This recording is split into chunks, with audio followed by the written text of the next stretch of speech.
Espérate. Está chiquito esto. Ahí está. Back to Sixth Scale Network Presents, and thanks for tuning in. Now in this video, we'll be going over how to suspend your Spider-Man figures a little more creatively using inexpensive household items instead of dynamic stands or clamps. Now it's worth mentioning that this quick and easy figure hack primarily works if you have some kind of display cabinet or bookcase. But hey, feel free to get even more creative with your figures if they're displayed out in the open. Now as you can see here, I had Tech Suit Spidey hanging out in a hammock, and all I did was tie a few strands of self-made webbing to the metal frame of my detolf.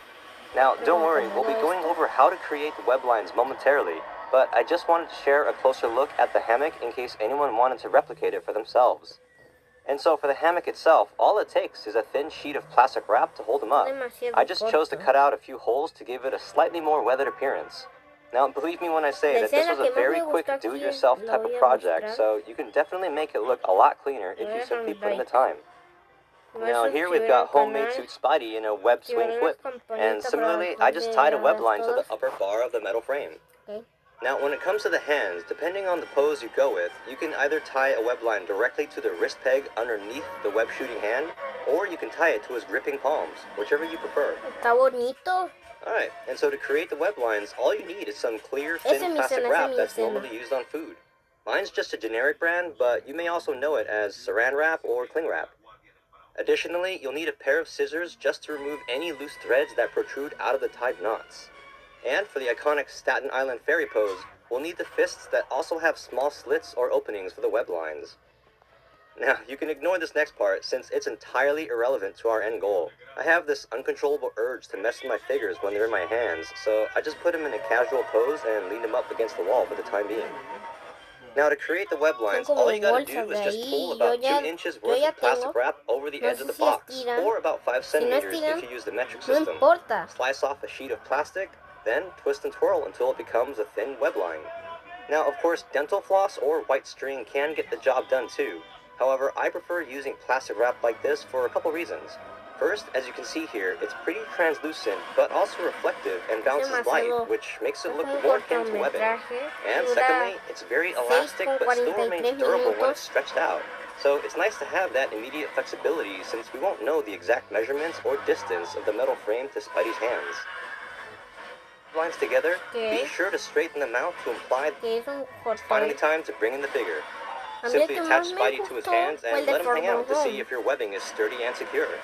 If so, then we can begin making some final adjustments, like how high off the ground he'll be.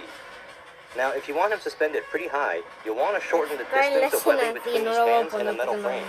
And to do so, simply detach the figure from his hands, tie new knots at the desired measurements, then put him back on. Once that's done, simply tie the remaining web lines to the gripping area above and below the hands. And in case your web line isn't long enough, you can just pull to stretch it out until it reaches the desired length. Also, once you've tied all the web lines together, be sure to straighten them out to imply the amount of tension on the webbing. We don't want to have any slack since he's supposed to be holding an entire fairy together. Then, simply cut off any loose threads, but feel free to leave at least one loose thread on the bottom of each hand to signify the end of his web line. And there you have it, the iconic pose from the Staten Island Ferry scene. Now that's pretty much it for this figure hack video, and I really hope you found this information useful. I know many collectors who own Tech Suit Spidey, Iron Spider, and even Scarlet Spider are generally concerned about damaging the suits, whether it's from dynamic poses or display clamps. So I thought I'd just share a fun and inexpensive way to pose your Spider-Man figures a little more creatively and without the need of a dynamic stand. Now if you haven't already, you can check out my Mark 50 posing video where we cover 9 different poses and some important safety tips. Now, my War Machine Mark IV recently arrived, but because there's a lot of posing similarities to the Mark 50, I might push his posing video to a later episode. However, I recently kit bashed it.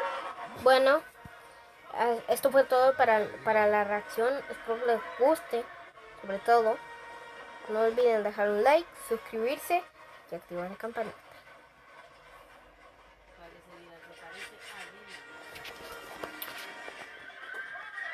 Bye.